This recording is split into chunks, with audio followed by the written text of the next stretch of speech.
¿Cómo están todos? Muy buenas noches, porque esto se graba de noche. Damos la bienvenida a nuestro invitado de Entrevistas Singulares, Álvaro Vinicio Castro Terán, nuestro amigo de Ecuador. Es músico, es autodidacta y aunque él dice que no tiene una especialidad en nada en particular, yo creo que tiene varias especialidades en muchas cosas. Álvaro ha tenido la gentileza y es un honor para nosotros poder entrevistarlo en esta oportunidad. Eh, Álvaro, bienvenido a Entrevistas Singulares y es un gusto enorme para mí que puedas, hayas aceptado participar conmigo. Y la primera pregunta que quería hacerte es sobre el test de personalidad. De hecho, es un test de personalidad que tú me recomendaste, que es el de Human Metrics, y tú eres un INFJ. Eh, Obviamente tú has respondido este test mucho antes que yo incluso, y me gustaría saber un poco acerca de qué similitudes o qué efectos ha tenido, quizás, eso me parece más interesante, qué efectos ha tenido sobre tu forma de ver las cosas a partir de ese resultado. Ujú. Bueno, yo ya llevaba algún tiempo, ¿no? Buscando formas, o mejor dicho, buscando algún medio por el cual yo pueda conocerme un poco mejor, de forma introspectiva. Ujú, Y también, a su vez, entender un poco mejor a mi entorno. Entonces, cuando yo realicé el test, después de obtener resultado, no lo hice en Humanetics primero, sino en el test de 16 personalidades, que es de ujú, ICD, ¿no? Y un test que técnicamente no funciona porque es un Big Five, también lo explica la misma página ahí. Me enteré luego, ¿no? Igualmente, otra vez hice otros test en Humanetics y también en Sarkinova y así. Entonces, saber la teoría de MBTI me ayudó a ver un poco más, ¿no? A tener una perspectiva un poco interesante sobre los sistemas cognitivos y cómo afecta esto a la forma en que vemos o interpretamos, mejor dicho, lo que estamos sintiendo y cómo percibimos el mundo y cómo también en cierta forma lo procesamos. Y cuando yo llegué a ver también las preferencias de cómo lo hago, ¿sí? Entonces, al ver la identificación, aparte de también las fotos del test, también me fui a investigar en el indicador de Meyer-Bits, el que ujú, está inicial. Entonces, cuando yo igualmente revisé la teoría y todas esas situaciones, ya comprendí mejor sobre el funcionamiento de los sistemas cognitivos, que en este caso de INFJ, la intuición primaria, que sería la introversión introvertida como primario, ¿no? El sentimiento extravertido, el pensamiento introvertido y la sensación extravertida. Entonces ujú, yo veía también el orden en que se manifestaba eso, sobre cómo influían las conexiones a los loops. Y entonces eso me ayudó a entender mejor el cómo interpretaba las cosas. Con el tiempo eso también me ayudó a entender el por qué, por ejemplo, yo también estaba en grupos de personas con autismo y Asperger. Y aunque sí me sentí un poco, se puede decir que eso me ayudó a encontrar explicación a varias cosas también de vida pasada, también incluso ahí dentro de ese grupo había cosas como que no, o sea, no me sentía, digamos que muy identificado. Entonces yo pensaba que tal vez mi forma de ver las cosas o de razonar o de sentir estaba muy ligado a lo que sería siendo de Asperger, pero me di cuenta que no. De hecho, igualmente tengo pocas personas con Asperger casi en la misma tasa que hay en neurotípicos y en FJ. Y entonces después, cuando entré a la comunidad de INFJ, entonces, a ver qué pasa, ¿no? Porque ya había sacado el resultado hace bastante tiempo atrás, pero no me había interesado, sinceramente. Solo lo vi, salía el resultado y salía el estereotipo base que yo leí en la descripción y dije, ah, bueno, sí, sí parece que soy. Y ya, entonces seguía dentro en el autismo en ese tiempo. Y de ahí cuando volví a hacer el test otra vez, porque alguien me lo dijo, bueno, mira, si sí, alguna vez hice un test y lo volví a hacer y salió eso. Y luego me interesé en, bueno, ya vi que esta situación por acá sí se parecía algo a lo que yo tenía, lo que yo vivía, vamos a ver ahora por aquí. Y curiosamente encontré mucho más, se podría decir, como más parentesco con otras personas de INFJ que con personas con Asperger. ujú, Con personas con Asperger me ayuda a entender más o menos es por los problemas que hemos tenido en la vida, son bastante similares, ¿no? Y las dificultades que presentaba al inicio, pero había muchas otras cosas que no. Entonces, en cambio, con grupo de INFJ es diferente, ahí en cambio sí hay varias cosas que coinciden, ¿no? y también otras formas, por ejemplo, en el humor y otras cuestiones más, también, más que nada de cómo procesar la información. Porque todos somos diferentes, pero digamos que teniendo ese nivel de preferencias del indicador de Meyer-Briggs, entonces como que las cosas se van, por así decirlo, Aclarando. sí, ordenando, podría ser Sí. porque digamos, ¿no? Que como que fuéramos piezas, ¿no? Como pelotas de diferentes tamaños y como que tener ciertos embudos te ayuda a identificar cuáles entran en ese tamaño. Mm. Entonces, cuando pasamos, para decirlo, por un colador, todo eso en los indicadores, como que ahora sí queda personas que como que comparten un poco más de cosas que con las personas con autismo. Entonces ahí ya quedó más, encontré, mejor dicho, un orden un poquito más claro. Y también con eso encontré otras características de mí mismo, incluso más amplias de lo que había con el Asperger en alguna situación. De Bien, hecho, sería. sí, de hecho que existen muchísimos estereotipos acerca del síndrome de Asperger que está dentro del espectro autista y es un espectro tan grande que es difícil, digamos, instalar, digamos, un modelo o una forma específica eh, para cada individuo. Y de hecho, o sea, mi hijo tiene síndrome de Asperger, yo te me comenté alguna vez, y él es animador. Es prácticamente lo opuesto a nosotros, ¿no? Eh, entonces él es eh, muy táctil, muy móvil, muy cariñoso, muy aprensivo también a su manera, pero el tipo de razonamiento que tiene pues es absolutamente distinto a un INFJ, ¿no? De hecho, eso sí, o sea, en ese sentido, como tú dices, es un orden que te ubica un poco, que te ayuda a instalar ciertos razonamientos, ciertas formas de ir ordenando la casa por dentro, ¿no?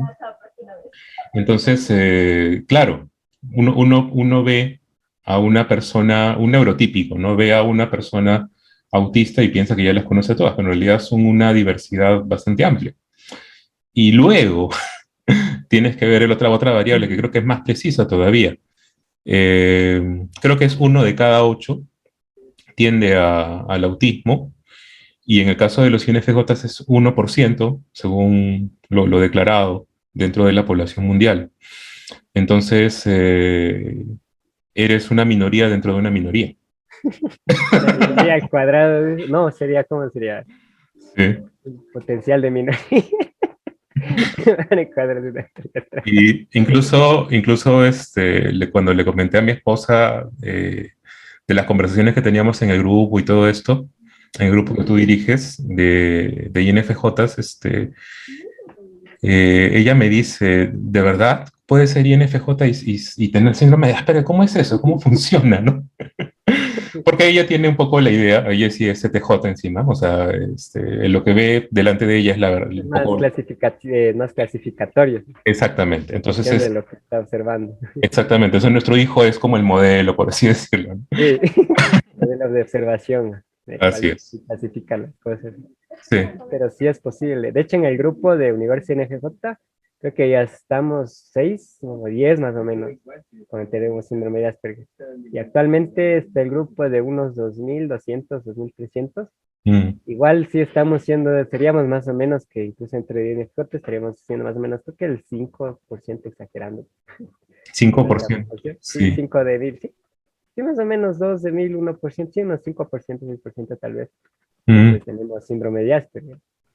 Entonces tampoco es muy alto. También me di cuenta que dentro de la población cáncer, por ejemplo, casi todos son PAS, o sea, altamente sensibles. La gran mayoría son así. Pero aún pese a eso, entonces igual hay muy pocos que somos INFJ. ujú, Entonces ahí fue cuando hice también un pequeño, se puede decir, como una investigación ajá. comparativa y vi la población entre nosotros, porque había la creencia de que INFJ es porque es paz, ¿no? Pero a la final no es cierto, porque si fuera cierto, entonces todo el grupo de personas con autismo que son paz serían INFJ también. Pero si llegué a otra hipótesis un poco más fiable y La que tengo es que se da por dos circunstancias que deben dar, especiales, ¿no? Perdón. Y que neurológicamente es difícil que se dé. La primera sería que mantengas una hipersensibilidad y a la vez la hipersensibilidad esté inversa, o sea, desconecta. ¿En qué Ujú, sentido? Que pase activo, es decir, que seas bastante sensible, pero que al mismo tiempo no te imbuyas tú en esos sentidos. Porque en cierta forma, si los sentidos llegan a ser tu motor principal, te conviertes en un sensor. ujú, Entonces no funciona mucho. Lo que hace el autismo es que a veces al afectar el área prefrontal del cerebro, como que te genera cierta hipersensibilidad, te vuelve paz. ujú, Pero la cuestión es que al mismo tiempo no se desconecta, por decirlo, de tu percepción mental, de la forma en que organizas la información. Y por eso es que es las personalidades más comunes que viste en personas con Asperger, que van a estar igual que amigos y otras personas que he visto los test, es de INTP, INTJ, y de ENFPs hay algunos, pero de extrovertidos, por ejemplo, es más común ESFP, también está de sensores ISFJ y I, otro más que se me fue, y NTP en algunos casos, entonces tiende más por ahí, pero ujú. INFJ igual no hay muchos, lo que No. me llevó a buscar lo segundo, y es que cuando hacía test o evaluaciones así, que era en el grupo por un tiempo, me di cuenta que la mayoría de nosotros tiene una tendencia de pensamiento lógico y armónico equilibrado, ¿no? Entonces, es decir, que lo que le conocen como inteligencia emocional o inteligencia lógica, ¿no? Por otros, supuestamente son opuestos, ¿no? Y de hecho, desde cierta perspectiva en el desarrollo de lóbulos cerebrales, el desarrollo de inteligencia, entonces, como que siempre hay tendencias a desarrollar siempre más de lógico que el emocional, o siempre a veces el emocional un poco más que lógico, etcétera, ¿no? Pero en el caso de INFJ, como que hay un lóbulos pares. Es decir, que se ha desarrollado tan a la par que se puede decir, esa diferencia como que es muy pequeña entre ambos. Y al mismo tiempo no estamos, se puede decir, conectados principalmente al sistema sensorial, pero este sí sigue siendo muy sensible. Y por último, el tener la intuición, o sea, decir un pensamiento en patrones, como que se puede decir, toda esa mezcla de factores sería la que venían a interferir, se debería intervenir, mejor dicho, en lo que sería un INFJ.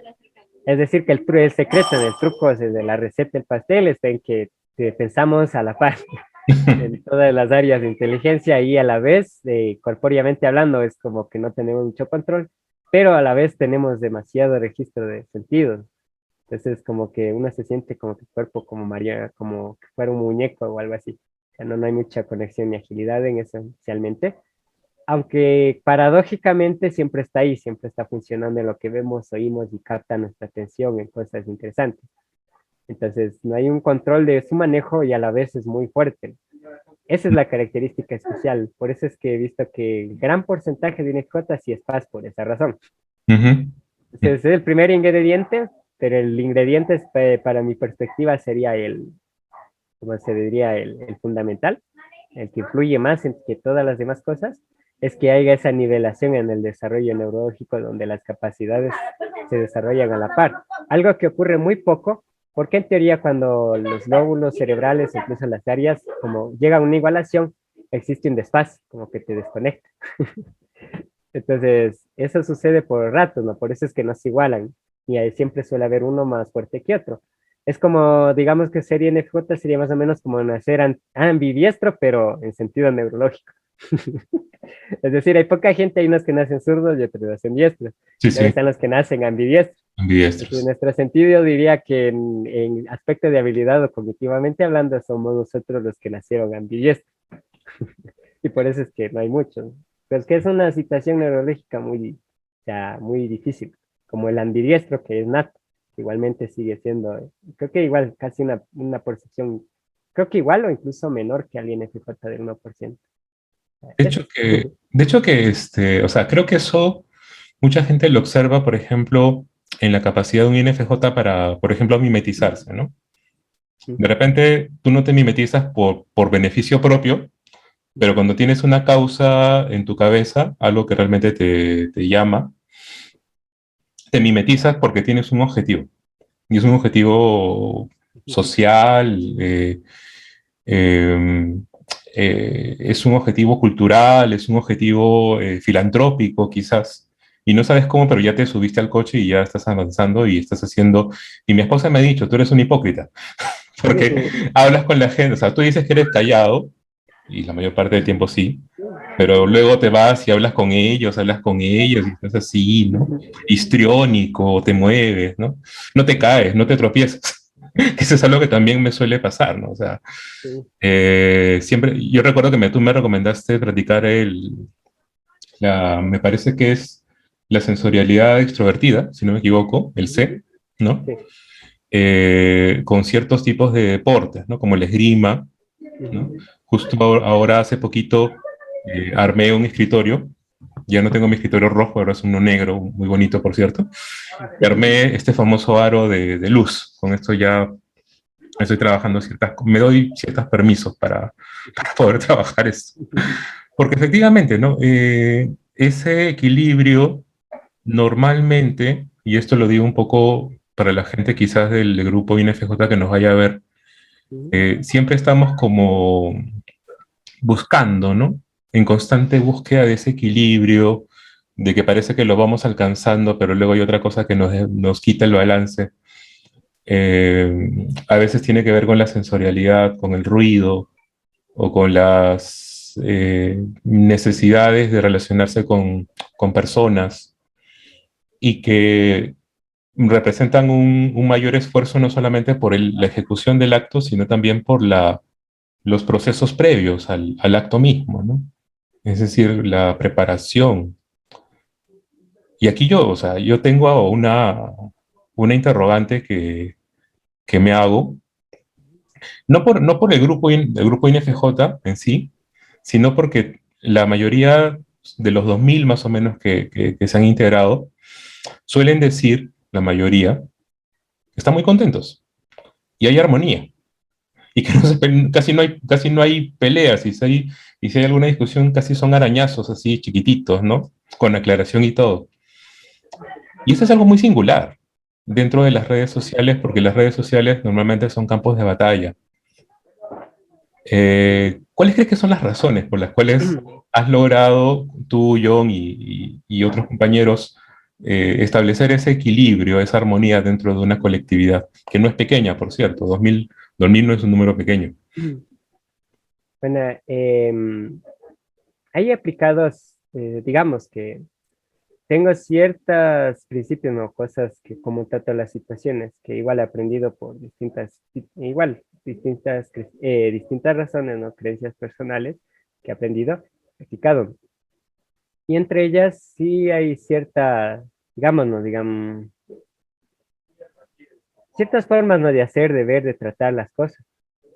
Ujú, Y entonces, entre ellas hay algunos principios dentro de de esa forma de vida que tengo, igual de pensar y todo eso. Está precisamente una de las normas de la neutralidad, ¿no? El respeto y digamos que todo debe tener un equilibrio. Entonces, ¿qué es lo que he hecho para lograr ahí? Podríamos darle unos tres aspectos básicos, digamos, que he dado como resultado, ¿no? Lo que primero quisiera resaltar es que sobre la filosofía de vida que tengo, no me lo otorgo ahí a mí mismo, ¿no? Es algo que ya aprendí, ¿no? De mi parte, mis creencias también. Entonces, el primero es ese. Segundo sería el hecho que también inicié igualmente un proyecto eh, que es, mejor dicho, la razón de creación del grupo mismo y que tenía que ver con ayudar a los INFJs con los depredadores narcisistas. Entonces, ese es un mayor riesgo. De hecho, muchos de los que infunden las peleas son precisamente por esas personas. ujú. Entonces, Facebook se está haciendo un medio donde todo, como bien dijiste, es un campo de batalla, pero detrás de todo ese campo de batalla creado siempre suele haber hilos. Sí, en la buena, en las cosas más importantes, Facebook no es excepción. Entonces, ideológicos que ahora son más notorios. Recuerdo que hace años atrás no era así, de hecho era, digamos, un poco más votado, digo, como que uno va al rancho y se compra sus 4 lotes, ¿no? Y le pone su foto, algo así Facebook. Entonces, no había peleas con el vecino y todo eso, pero luego viene la ciudad, vienen políticos y entonces dice vote por este y por aquel, y entonces se convierte en un campo de guerra más habitual con el tiempo. Eso es lo que pasó. Yo vine en el tiempo en ese todavía te vendo tu lote con tu foto. Soy de ese tiempo cuando empezó. Y ya se estaba medio ya llenando de gente cuando empecé el grupo. Entonces, yo lo que hice es colocar el sistema de protección. Entonces, primero era solo. Y para rematar, como para ese entonces ya existían algunos agresores narcisistas que estaban encubiertos ahí. Algunos, de hecho, todavía son administradores de otros grupos de INFJ, tanto en inglés como en español. Pero obviamente los nuevos no lo saben, miembros más antiguos algunos ya lo reconocen porque ya, o dos no, o bien ya les hizo algo, se dieron cuenta, o bien cuando estábamos en el grupo de Universo NFJ, por ejemplo, como nos encargamos de la seguridad y salieron en algún momento expuestos o en sus intentos de infiltración y todo eso, entonces ahí lo sacamos y ahí pues se destapó lo y salió todo. Pero en general, se podría decir que la seguridad sí era complicada. Entonces, yo veía que si necesitaba un ambiente seguro, tenía que ver la forma de que, o sea, yo no podía hacerme cargo de todo, ¿no? En ese tiempo éramos 200 o 300. Entonces, yo decía que la mejor forma es que seguir, ¿no? Un principio donde dice que no es bueno que solo un guerrero, un guardián esté en la puerta de la aldea, sino convertir a cada aldeano en su propio guerrero. Entonces, cuando venga la gente a invadir, ya no se va a encontrar con un guardián y una aldea, sino que va a encontrar con una aldea de guerreros. Entonces, eso era lo que Todos. buscaba. Exacto. Perdón, estoy con la peste un poco. Entonces, ese era el propósito. Y de hecho, ahí fundé el proyecto que ahorita estamos llevando a cabo, que es el de lienzo perdido, que tiene el objetivo precisamente de que cada uno ya sepa manejarse, defenderse y defender a otras personas por sí mismo. Y así ya no sería un cebo, se puede decir, una presa fácil de J, sino que ahora en cambio sería al revés, ahora serían los narcisistas los que ya no podrían estar más de un rato en el grupo, ya sin ser detectados o sin que tengan problemas, y eso les repele. Entonces carga en cierta forma también reputación para el grupo, por eso es que sí existen de hecho todavía grupos que tratan de hacerle guerra a otro, o tal vez difamarlos en redes, y en el caso, bueno, más infantil y también gracioso, por ejemplo, hacerles memes. Entonces, ya no les, exacto, entonces ya hace unos 2 años que nadie intenta meterse o robar el grupo, por ejemplo, o tratar de meter cizaña en qué cosas. Al contrario, desde las últimas veces que lo sacamos, ya no se mete, entonces ya quedó seguro. Eso ayudó a reforzarlo. Y el último punto tiene que ver también con los mismos miembros y que sí lleva mucho más bueno que la propia seguridad.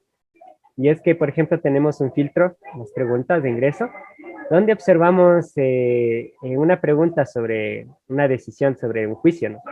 Ahí podemos ver, en cierta forma, ¿no? Me arroja un poco de información de cómo es la persona que desea ingresar al grupo. Por ejemplo, puedo saber cómo va su empatía, puedo saber, por ejemplo, si usa con lo que decía antes, ¿no? Ambos lados de sus lóbulos, es decir, es como el ambidiestro cognitivo, por lo tanto debe poder pensar lógicamente y resolver el problema también sin dejar atrás la naturaleza armónica o emocional. Entonces, para no darles una idea de cómo es la pregunta, se trata de resolver un juicio de un estafador de una persona que cometió un error. Entonces, usualmente la persona que usa más la lógica tiende a meterse a la ley y hacer lo que lógicamente parece que está mejor. Aún así puede sentir pesar por la persona, ahí está la empatía. Tenemos al otro lado que se inclina por lo emocional, en cambio, sí va a sentir pena por el estafador, pero va a ser de menos el error que cometió. Y simplemente lo ayuda por, se podría decir, simple inclinación emocional. Entonces ahí va para el otro lado. Pero en cambio, cuando está parejo, hay 50-50, es decir, se dan cuenta del error, saben las consecuencias de lo que pasaría, saben qué cede y entonces entienden la situación del estafado y actúan en consecuencia. Independientemente, la resolución siempre suele ser la correcta, la mayoría de casos, que es en realidad enjuiciar al estafador, porque no deja de ser un crimen, aunque el otro comete errores. Entonces piensan a futuro, resuelven los problemas de raíz, y ahí es como que ves en miniatura cómo piensan o cómo razonan. Y eso me da una idea de cómo sería su comportamiento dentro del grupo. Ejemplo de a quién no metemos. Por ejemplo, una de las solicitudes decía que debe ir a la cárcel por imbécil el inculpado. Poner un ejemplo. Otro, en cambio, decía, soy NTP, pero vengo a buscar, resumidas cuentas, vengo a buscar peros aquí. A buscar chicos. Y si son bonitas, entonces no, o sea, ligar, creo que hay un MBT y Tinder por ahí, vaya nomás. Entonces, me doy dando cuenta, por ejemplo, hay gente que solo manda tu solicitud y ya. Entonces yo les doy, por ejemplo, una semana por si acaso, porque a veces somos distraídos, ¿no? Entonces Facebook te recuerda, de hecho, te dice, mira, has mandado esta solicitud, llena las preguntas. Entonces, la idea es que si, por ejemplo, uno mismo no manda un grupo es porque te interesa. Si no te interesa el grupo y solo estás para entrar porque sí, solo mandas tu solicitud y ya, ¿no? Entonces, ahora como es muy creciente en Facebook, la tendencia a meterse a páginas o grupos que no te importan, sino que solo entras porque puedes, que es la última tendencia que hay en Facebook. Entonces, lo malo de esto es que si bien tienes muchos miembros, el problema es que esos miembros no son activos, o sea, solo son números vacíos. O Mm. bien cuando entran no te dan cosas de relevancia. Y si es que te dan cosas, a veces es spam. A veces son, visita mi canal de YouTube o te mando la Rosa de Guadalupe en el capítulo 3 y cosas así. Circúlalo en Discontactos. Claro, o si no te mandan, no por con virus, que ahora, y cosas así, ¿no? Entonces, las preguntas de ingreso ayuda a ver qué miembros, a filtrar un poco mejor los miembros. Entonces, la idea del grupo no es la cantidad, sino la calidad de las personas que entran. Y que Mm. las personas que entren en cierta forma también aparte de sentir la seguridad, también se comprometan con la seguridad, ¿no? Es decir, si yo recibo algo por naturalizado de algo, aunque no me estén obligando a dar eso. Por eso ha sucedido que, por ejemplo, hay algunos miembros que entraron, ven la seguridad al inicio y en otros grupos no trabajan. Es decir, si alguien pasa algo, pues simplemente uno mantiene reservado, no altera la armonía. Pero ahí, en cambio, si ven a alguien que necesita ayuda, les dan su apoyo con recurrencia. Y esto sí sucede un poco más frecuente que con otros grupos de INFJ. Otros Mm. grupos a veces te colocan sus aportes, sus cosas y nadie le dice nada, pasa ignorado. O en el peor de los casos lo mandan al diantre. Entonces, pero en nuestro caso no sucede muy, o sea, pocas o raras veces sucede algo así. Igualmente cuando alguien, por ejemplo, da algún comentario, mejor dicho, tiene señales, banderas rojas narcisistas, sí se dan claramente y ahora sí lo percibe la mayoría del grupo. Y entonces todos se defienden y también se reporta la situación. Entonces nos informamos y nos ayudamos también en esta situación. Y eso es lo que he hecho, por así decirlo, que ya no tengo a un grupo se puede decir, no, de conejos, ¿no? Donde cualquiera entra, mete la mano y listo. Sino que ahora es al revés, ahora si es que viene alguien a meterse, los conejos se comen hacia alguien. Entonces Hay ya una, han dejado de meterse por eso. había Y una precisamente salen quemados. película de Monty Python que era más o menos, hay una escena así, ¿no? En la que un conejo, no sé si la has visto, era una parodia de Rey Arturo ¿Ya? y se supone que los caballeros llegan a una cueva y un hechicero les dice, no vayan ahí, que hay un monstruo, que es terrible, que no sé cuánto. Entonces están mirando, se ve la cueva y se ve un conejito blanco, ¿no? Y entonces le preguntan, ¿dónde está el monstruo? Ahí está, ¿no lo ves? Tiene unos colmillos enormes. Pero, ¿dónde está? ¿Detrás del conejo? No, es el conejo. Ah, viejo loco, que no sé cuánto. Y van a la cueva y el conejo salta y se tumba a 6 o 7 caballeros. Exacto. Eso sería más o menos un NFJ del grupo. Está Sí, que capacitado. ya está vacunado. Exacto. Ya está vacunado. Entonces, perdón. Esa es Eso la idea, ¿no? sí, me parece, o sea, me parece fantástico porque yo cuando postulé al grupo para entrar, vi las preguntas, me parecieron preguntas entre broma y serio, ¿no? Porque siempre hay un tono ahí, un tono de humor negro bien simpático. Eso me gustó, Sí. eso me gustó mucho. Y, y entonces ya, pues voy a tomármelo en serio. Como es humor negro, me lo voy a tomar en serio. Entonces lo respondí con cierta responsabilidad. Y luego eso, ¿no? La idea de que la gente ya está vacunada, varios han visto los talleres anteriores, ahora último fue el taller de lienzo perdido, y yo sé que tienes varios proyectos ahí en mente, no te voy a preguntar por ello porque la idea es que vayan saliendo y en ese momento ya disfrutamos del éxito o nos sentimos orgullosos por ello. Pero hay otro campo que tú también estás explorando desde hace tiempo, que es la música. Alguna vez incluso nos mandaste un saludo tú nos mandaste un saludo por tu cumpleaños, que era un cover de Moby. Ahí Es, nomás, aclaro, ¿no? no es por mi cumpleaños, de hecho yo no celebro cumpleaños, Eso. sino que yo respeto que otras personas muestren afecto. Mm, Entonces, aunque yo ya les he dicho, miren, ¿saben qué? Yo no celebro. O sea, cada año en mi muro digo, miren, yo por mis creencias personales no celebro cumpleaños, ni tampoco voy a celebrar el tuyo. Entonces, si no, por eso no celebro el mío. Entonces, no es por nada, no tengo nada contra ti, así soy.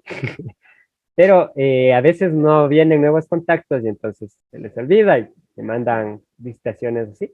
Entonces yo no les envío el mismo día, sino que al día siguiente digo, mira, yo no celebro cumpleaños, pero yo doy gracias o sea, que me tienes en cuenta, o me mm, tomaste en cuenta.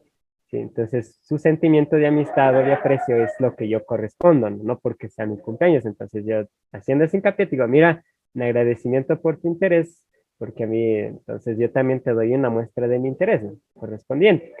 Entonces, como estimo a esas personas, les hago una canción, estimarme. Es algo que de hecho también me he dado cuenta que no es muy común, o mejor dicho, se hace más por costumbre. Bueno, desde mi visión como INFJ y Asperger, visión personal, por ejemplo, cuando hacen Navidad o Día del Padre, o sea, hay gente que sí te da regalos, Facebook te dice, mira, ve tu papá, es Día del Padre, dale algo, mira, es mm. Navidad, dale algo, mira, ve tu amigo, Facebook, dos días, este fulano de tal que no te acuerdas ni dónde lo viste, que jugaste en la partida de LOL hace 3 años, va a cumplir cumpleaños, mándale tus felicitaciones. Y la gente lo hace, ¿no? O sea, no siempre es porque les importa. Entonces, usualmente por eso es que no reciben nada a cambio, a veces ni siquiera un gracias. Pero eso es lo que yo hago a la contraria. O Ujú. sea, como para mí no es una situación especial, no me importa ese tipo de situaciones, aunque sí suena feo, pero es así. O sea, pero lo que a mí me importa es decir o sea, la expresión de la gente, o sea, la razón, el que la gente se interese en algo o en alguien, eso es lo que a mí me nace, es devolverles algo ahí, incluso si no es por mí. Por ejemplo, a veces veo que hacen algo por alguien, por otra persona, y yo entonces busco la forma de ayudarle a esa persona porque he hecho alguien por alguien. De Mm, hecho, por ejemplo, por poner un caso, ¿no? Hubo un grupo de NFPs que era chévere y le ayudaron en cierta forma, ¿no? Le animaron a un amigo mío que es NFJ.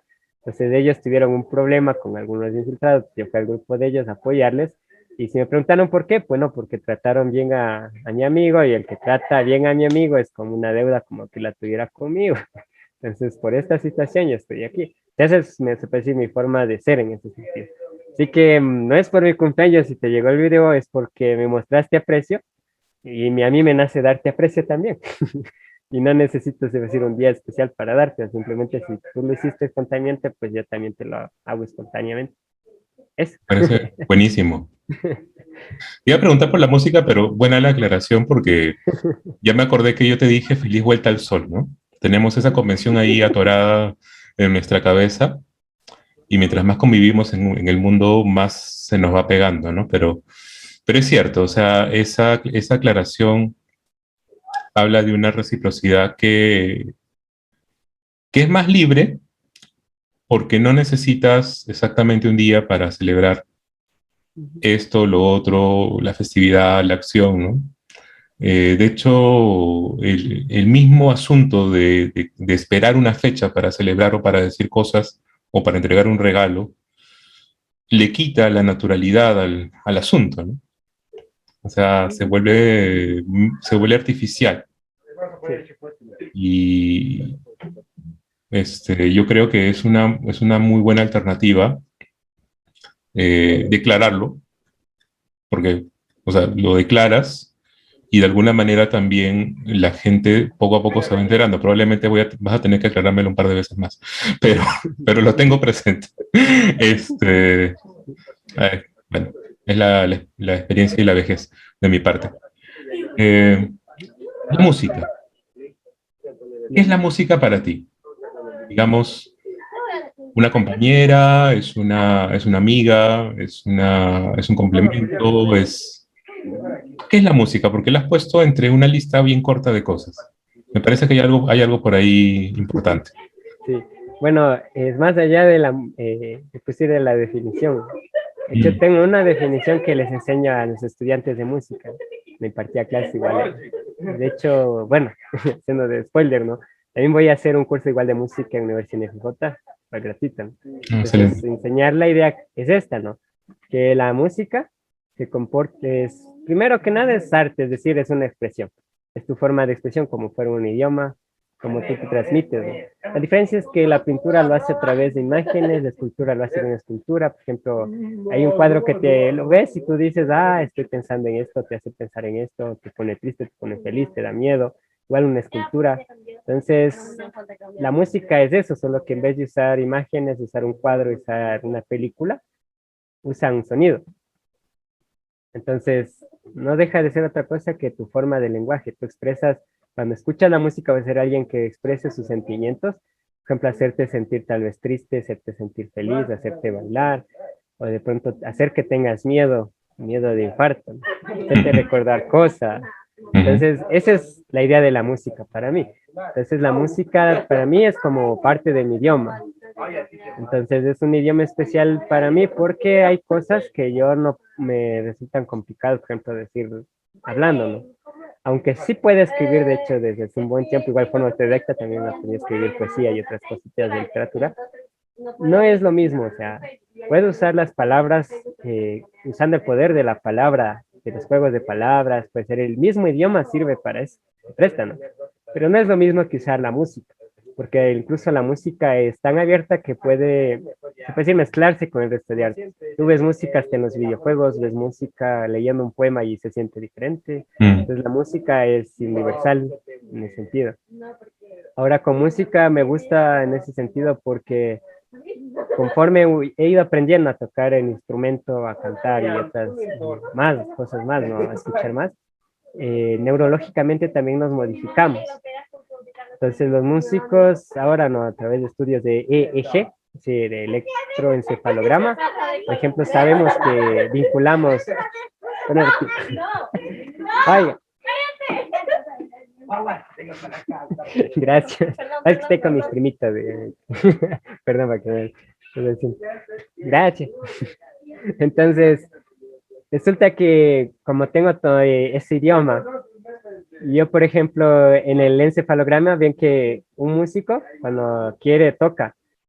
Se accionan ciertas conexiones entre el área prefrontal de tu lenguaje, entre lo que sientes, entre lo que ves, tus recuerdos, de la memoria, o sea, se enciende todo.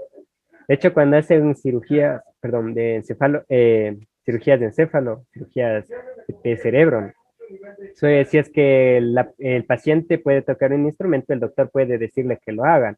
¿Por qué? Porque el cerebro no siente dolor, ¿sí? Pero en cambio, cuando en este caso el cirujano, hace sus operaciones en el cerebro, entonces, si es que pasa algo, eso se ve en la forma en la que tocas. Se ve si es que te sucedió algo mientras tocas, entonces el que está operando dice, ah, pasa algo así, ¿no? Entonces se lo comunica. Entonces, es porque la música, al menos cuando tú tocas o cantas, es como que te activa todo por dentro. Entonces, a mi parecer, no. Obviamente, no, con esto no digo que es el mejor arte, porque toda arte es diferente y también toda arte tiene su cosa especial, ¿no? Hay cosas que yo no puedo hacer como músico, como una escultura, por ejemplo, yo no, si intento hacer una escultura me va a salir por ahí un jodog, entonces no es lo mismo. Aunque me gusta, otras artes también me gusta, el arte en general, entonces, al ser esta mi arte, yo la vivo, por lo tanto, para mí diría que la música, o yo la siento como un arte más completo en ese sentido, porque todo ocupa todo mi cerebro, se ocupa toda mi experiencia. Entonces, cuando yo toco, hablo. Con el tiempo, cuando un músico, o sea, uno deja, por así decirlo, de ser un estudiante de música, un ejecutor de un instrumento, un intérprete, o incluso un artista, ¿no? Cuando tú ya te fusionas, tu cerebro, digamos, se ha fusionado con la música y ahora cuando tú quieres llorar, tocas. Cuando tú estás feliz, tocas. Cuando tú estás enojado, también tocas. mm, Cuando tú quieres recordar algo, escuchas música en tu cabeza. Cuando ves colores, incluso las asocias a melodía, entonces, y eso es como un mundo nuevo. Entonces, es como yo lo siento así. De hecho, me ha servido para poder expresarme cuando tengo situaciones complicadas, porque entre los problemas que he tenido por cáncer gástrico, pues está la lexitimia, que es una comorbilidad, ¿no? Entonces, la música me ha ayudado mucho en ese aspecto, en un poco más de propiocepción, expresarme mejor. Entonces, para mí la música es como mi segundo idioma, o incluso ahora les podría decir hasta mi primer idioma, la claro. música se ha convertido. Mm, Entonces, yo con esto hablo a la gente. Si les quiero hacer reír, pues toco una canción para hacerles reír. Si me siento triste, entonces toco, por ejemplo, tengo a mi mejor amiga INFJ, De hecho, cuando he estado mal o cuando he estado feliz, yo de hecho le envío música. Entonces luego le digo, mira, yo me pasó esto y me siento así, entonces conversamos. Mm. Entonces, en una forma casi literal se puede decir que la música ha llegado a ser como mi forma de hablar, o como bien dije, mi primero o segundo idioma. Entonces yo transmito ahí las cosas. Entonces esto me ha llevado no solo a entender o expresarme, sino que también, por ejemplo, entender un poco más la música del externo, el mensaje que me dan.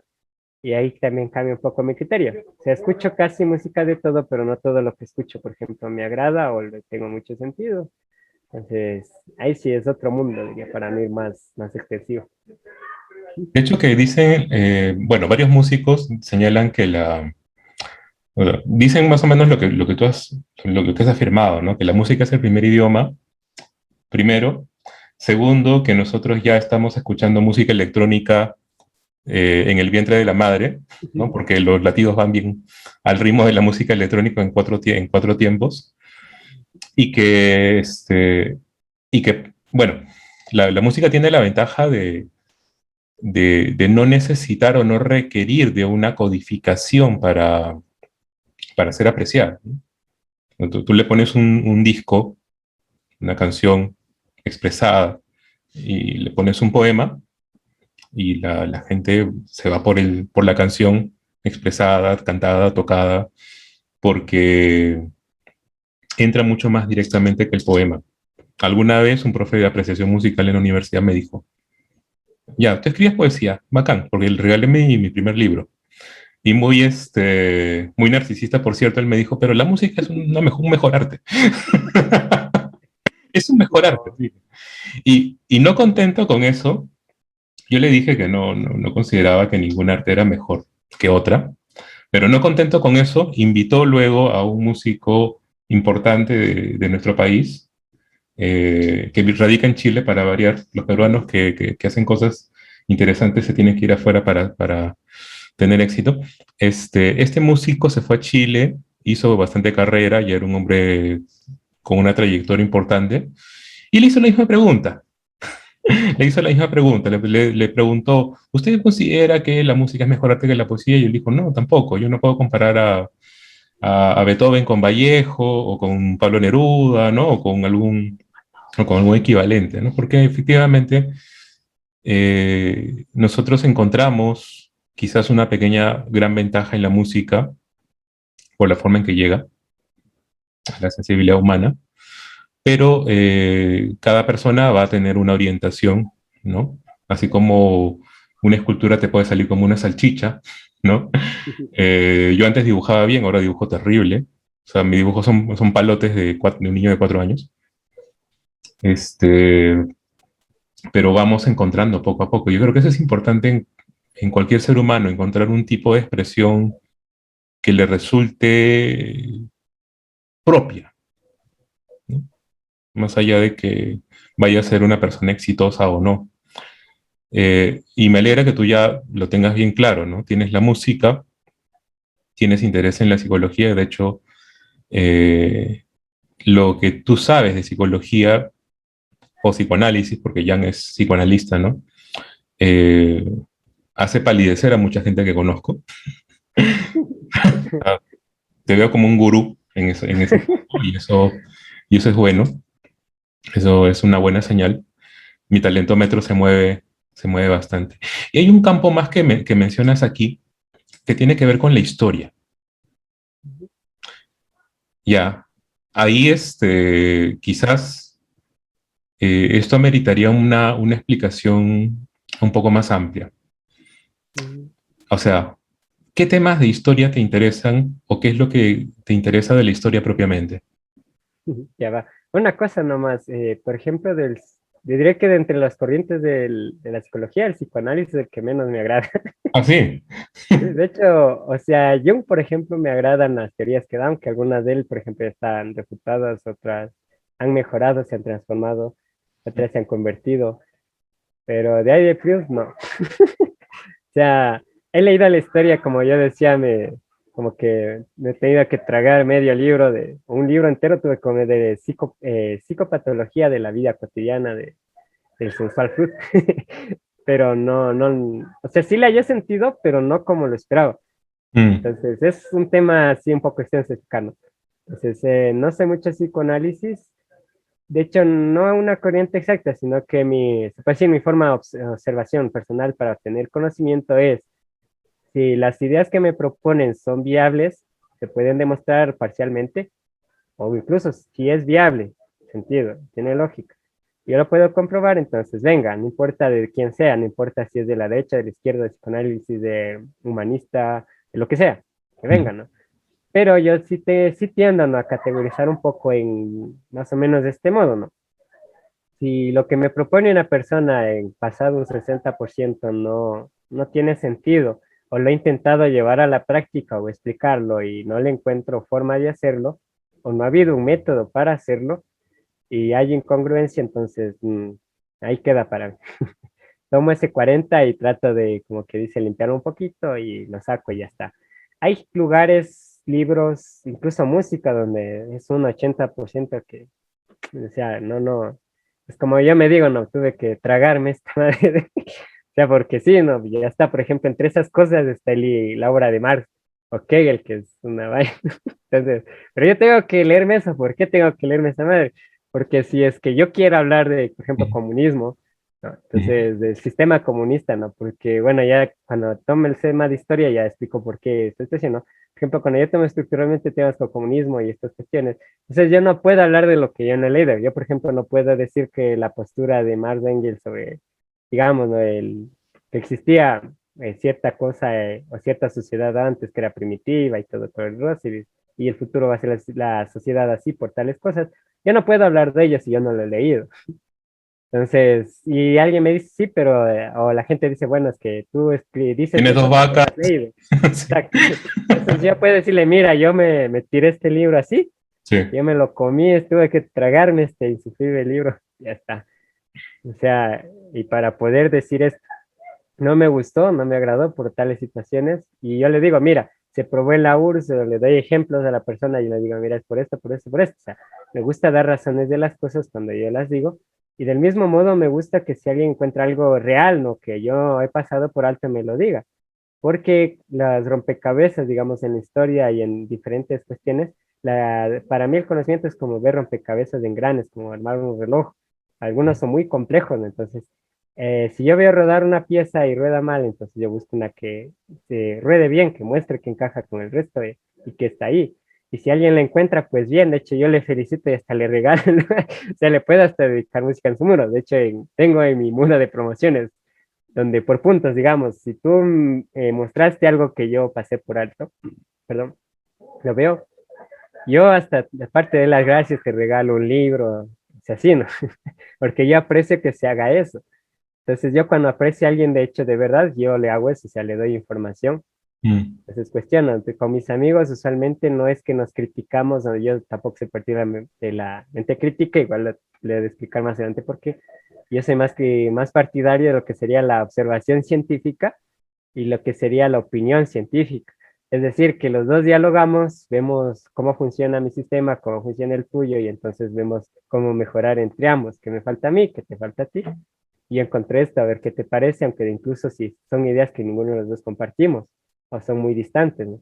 Entonces tú me das piezas para yo armar y toma, y yo te doy las tuyas.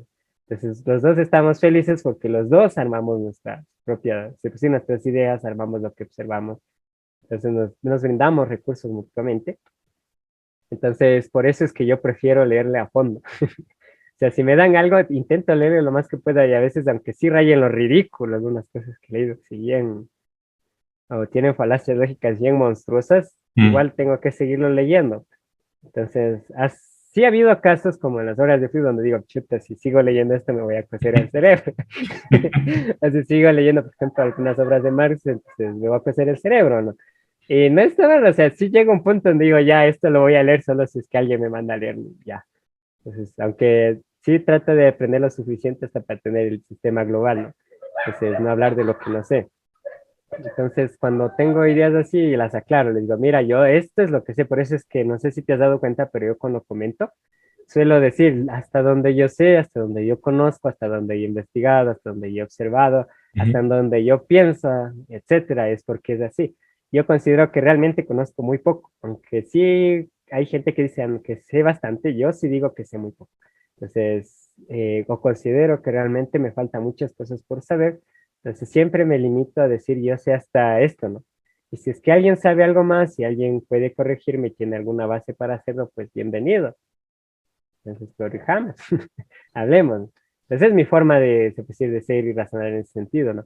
Entonces, para aclarar un poco la situación. Ahora sí, yendo a la pregunta, ¿no? De la sí, historia. perfecto. Eh, yo tengo un plano que sé que es humanamente imposible lograr, pero desde que era niño, igual digamos 7 años, 6 años, 8 años, yo sí tengo enciclopedias de historia y libros de historia. Entonces, mi mamá solía comprármelos, ¿no? Entonces, yo se pasaba leyendo libros de historia. Algunas, sinceramente, ya no recuerdo tanto fechas, otras sí las recuerdo bastante bien, batallas y todo eso. Y mi idea era crear un mapa histórico, donde yo pueda situar más o menos un inicio, e irlo evolucionando con civilizaciones de cómo se ha ido transformando y todo eso. Más o menos como ese video donde tú siembras la plantita y con cada fotograma vas viendo cómo crece, hasta que se Mm, crece y salen volando las semillas, toda la madre. Sino que hacer con la historia. Y eso sí es bien complicado porque requiere de mapas. O sea, está entre esas ideas donde digo es una buena idea, pero creo que de morir sin lograr terminar. También sé que no, bueno, luego me enteré que no fue primero, hubo otro historiador, creo que fue un rey de España, no recuerdo su nombre, si era de España o de Francia, que él también era historiador, o sea, le encantaba la historia y él también tenía el proyecto de él es hacer su primera enciclopedia de historia mundial, donde él también quería explicar la historia de todos los países en orden cronológico, pero igual nunca lo logró, acabó su vida, pero ahí está el pero, sus obras están en bibliotecas y ayudaron a seguir construyendo. Actualmente ya existen ciertos mapas de ciertas épocas, aunque no estoy al tanto, creo que no existe un mapa globalizado, por ejemplo, que te muestre los territorios de cada civilización y que tú, por ejemplo, vayas viendo su desarrollo de poquito en poquito en poquito y cómo se van cambiando y transformando las situaciones, guerras, situaciones. Entonces, terminaba muy saturado de niño porque yo solía ver las cosas ahí, pum, todo en tipo Matrix. Más o menos como el profesor X con su casco. Ya mm, veía a la gente en con la realidad cerebro. del tiempo, exacto. Entonces, yo veía los relatos y no me satisfacía, por ejemplo, leer lo que pasaba en, digamos, ¿no?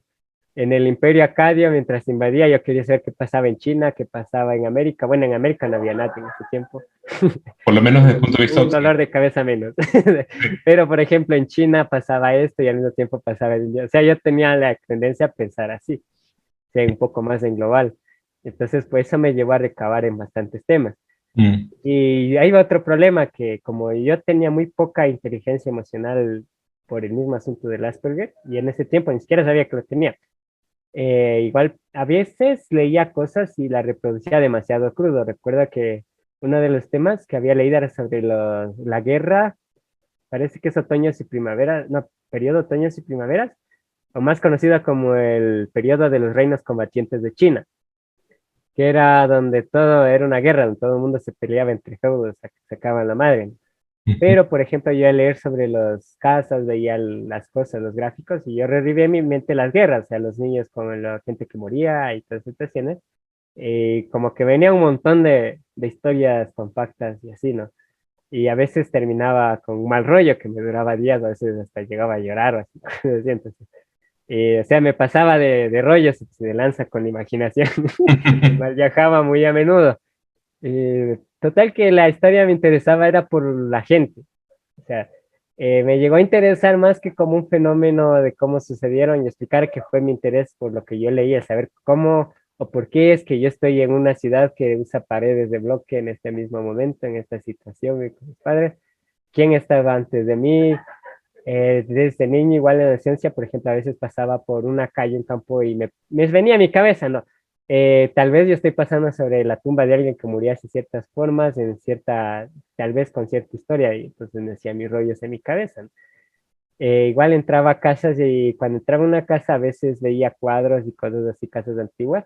Entonces me preguntaba quién vivía así, cómo se vivía así, cómo cocinaba así. qué problemas tenía, cómo estaba, cómo fue su vida, tuvo hijos, sufrió, tuvo una vida feliz, a quién le hablaba, si le pasó esto, entonces cuánta familia tenía. Entonces yo pasaba y era una idea simultánea que entonces no podía controlar muy bien. Entonces era por esta situación tendrás, o sea, eran ideas que se conocen en nuestra comunidad, como que tener tus intereses restrictivos. Entonces te obsesiona prácticamente esas cosas y pasas ahí metido y a veces te olvidas hasta de comer ahí. Entonces ya tenía muchos esos bucles. Aún los tengo, pero simplemente he aprendido a manejarlos mejor. Entonces sucedía así la historia. La primera historia que yo leí era referente a la historia de China. Y curiosamente no fue China donde andé, más bien me fui más por lo que sería el inicio de la civilización con los sumerios y después también sería con los vikingos. De hecho, hasta ahora una de mis civilizaciones favoritas son los vikingos. De hecho, hice mi tesis de colegio, que Mm. tuve que hacer graduarme, ¿cómo es que se llama? Sí, creo que se llama tesis. Ya, no sé. Sí, eso es. Tenía que defender algo ahí. Total, una hora teníamos que hacer y nos dieron tema libre. Entonces yo creo que hice una vaina como de 400 páginas y les fui a entregar ahí con dibujos y Esa es todo. más o menos una tesis doctoral Sí, en Europa. por eso es que, o sea, como digo, no es por, ¿cómo se diría? Por, hacerse del amparoso ni alardear, ¿no? Eso salió natural. De hecho, yo cuando la entregué sí me dio vergüenza entregarlo primero que nada. Me sentí mal porque ya decía, esto es mucho texto, ¿no? Entonces, iba a mis compañeros y ellos sí entregaban, creo que el más grueso era de 200 páginas, Ujú. del que hizo más, y era sobre un tema que sí era interesante. Hasta ahora recuerdo que tenía que ver con la pobreza en la zona rural y igual los fenómenos sociales. Hablaba de la delincuencia y todo eso. Había otro de cocina y así, entonces yo pasé con mi tomo de unas 300, 400 páginas. Igual lo tengo guardado de recuerdo por ahí con un montón de faltas ortográficas. Mm. Entonces, igual que tenía dibujos, mapa de construir, hasta tenía mis propias hipótesis ahí construidas sobre las clases, o sea, de algunas cosas ahí, y le entregué al, al profesor. Y como ella revisaba, o sea, leía partes, pero con la extensión solo iba a pasar así como pasar fajo de billete, ¿no? Ahí está, ponía visto, se detenía en una parte y preguntaba para no leer, El porque era profe demasiado. tendría sentimientos encontrados, el profe, ¿no? No sé, no sé, pero Lo lee. primero en eso y como que se le fueron los ojos.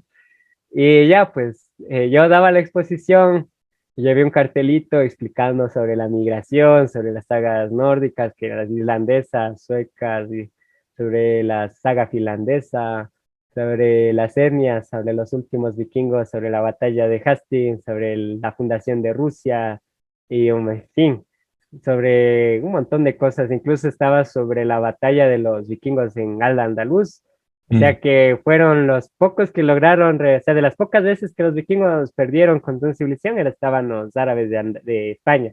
Y Ujú. ahí se parecía que eran los únicos que tenían, como dicen, los pantalones para meterse con ellos. Luego estaban, ¿no?, en la tierra de los Rus, también fue otra batalla, y la batalla de Hastings. Vikingos contra vikingos no contaba mucho, ni vikingos contra ingleses, porque como que ya se conocían por ahí, ya no hay mucha diferencia.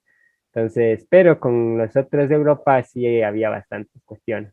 Entonces, de ellos, por ejemplo, sabía que los sacrificios humanos en que practicaban antes en pantanos, sobre la mitología nórdica, que igual sigue siendo hasta ahora una de mis favoritas, de cosas interesantes, otras graciosas, como cuando a Thor le pusieron vestido. Eso es una buena. Entonces, y lo descubrieron porque tragaba mucho de, entonces decían que no era Freya, digo. Entonces, o cuando Loki también se agarró con caballos. O sea, historias interesantes. Siempre me interesó el ver los pueblos, pero no o sea, tengo un punto de vista diferente a cómo ver la historia. Entonces, el punto es la pregunta de cuáles me ha interesado, cuáles me gusta más, está la civilización vikinga, la semita y Ujú. la que sería de los chinos, que todavía me falta un dar más. Y de ahí sí, me ahondé más después, como igual empecé como empecé en mis creencias personales como testigo de Jehová, tipo 14 años en adelante. Desde ahí ya me sentí ya más lo que sería en historia de los pueblos de Medio Oriente, Mm. desde Israel a Siria, Palestina, lo que serían Egipto. De los egiptos me quedé hasta el Alto Egipto, igual de lo que vendrían los Ptolomeos, conquista de Roma, división de Roma. hasta ahí. Lo último que sé de Egipto fue hasta la guerra con Israel, de la reciente que fue en los tiempos de Guerra Fría, en los 7 días que pelearon contra Israel a lo menso. Hasta ahí lo último que sé de Egipto. Entonces, yo iba dividiendo para saber qué fue, cómo se extinguieron y toda la cosa. Entonces, desde ahí ya la historia como que se fue compactando un poco más ahí. Luego, desde más o menos llegando a los 2022, ya compré, tengo una enciclopedia ya de historia universal, ahí de unos 20 libros en total, que es más resumido, no lo diría tanto que es explícita, más bien yo cuando veo un tema que sí es importante o me interesa, entonces ahí sí me lo abro a la biblioteca completa y hago un mapa detallado. Pero ahí, por ejemplo, ya voy por historia moderna, entonces antes de ciertos sucesos que la gente más adelante te cuente, yo detuve mi interés de la historia un momento, es decir, ya empezó a leer solo pequeñas cosas, ¿no? Pero antes sí tragaba bastante libros de historia con gusto. Entonces llegué hasta el absolutismo, hasta lo que serían las divisiones de los reinos de España, ya una vez conquistados o ganadas sus guerras civiles, que serían antes reinos pequeños como el de Reino de Castilla, los reinos de Valencia, el reino de Murcia y así, estaban divididos, hasta que el reino de Castilla toma posesión y se logra una monarquía unida y todo eso. Y solo queda Portugal también y todas esas cuestiones. Me quedé hasta ahí, igual el de Prusia y todo eso. La guerra, me quedé en la guerra de los 100 días, me parece que es 100 años, algo así. Entonces, hasta ahí me había quedado. Luego hice una pausa para atender otro tema que llegó a ser de mi interés. Ya empecé con la psicología, vuelto igualmente a tragar todo de psicología. Y ahí quedo con mis historias, o sea, múltiple. Cuando veo las historias, a mí me interesa recrear cómo es vivir en un tiempo pasado. Ese es mi, se puede decir, lo que más me gusta, lo que me llevó a dentro de la historia. Y por eso es que, por ejemplo, mi visión es, o sea, tratar de ver cómo pensaría yo en esa situación y con mis medios. Y eso es lo que a mí me hace valorar un poco más a ciertos hallazgos o incluso lecturas de libros antiguos de medicina o de la Biblia mismo y otras obras también.